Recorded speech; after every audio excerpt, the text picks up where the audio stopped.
আসসালামু আলাইকুম ওয়ারহমতুল্লাহ। আজকের আলোচনার বিষয় অ্যালার্জি বিনাশ করবার কিছু ঘরোয়া উপাদান। প্রথমত, নুন পানির স্যালাইন ওয়াশ। কুসুম গরম পানিতে সামান্য নুন মিশিয়ে নাক ধুলে হাঁচি, নাক বন্ধ হওয়া ও চুলকানি কমে যায়। দ্বিতীয়ত, খাঁটি মধু। প্রতিদিন সামান্য মধু খেলে শরীরের রোগ প্রতিরোধ ক্ষমতা বাড়ে। মৌসুমি অ্যালার্জিও নিয়ন্ত্রণে আসে। তৃতীয়ত, আদা ও লেবুর শরবত। ১ কাপ গরম পানিতে আদার রস, লেবুর রস এবং সামান্য মধু মিশিয়ে খেলে কাশি ও গলার চুলকানি দূর হয়। চতুর্থত তুলসী পাতা। তুলসী পাতার চা শরীরকে সতেজ রাখে, শ্বাসকষ্ট ও হাঁচি কমাতে সাহায্য করে। পঞ্চমত হলুদ দুধ।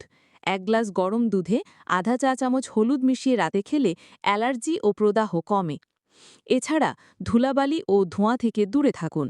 বাইরে গেলে অবশ্যই মাস্ক ব্যবহার করুন। এই ঘরোয়া উপাদানগুলো অ্যালার্জির কষ্ট কমাতে কার্যকর। তবে যদি সমস্যা গুরুতর হয় বা শ্বাসকষ্ট বেড়ে যায়, অবশ্যই ডাক্তারের পরামর্শ নিন। আল্লাহ আমাদের সবাইকে সুস্থ রাখুন। আসসালামু আলাইকুম।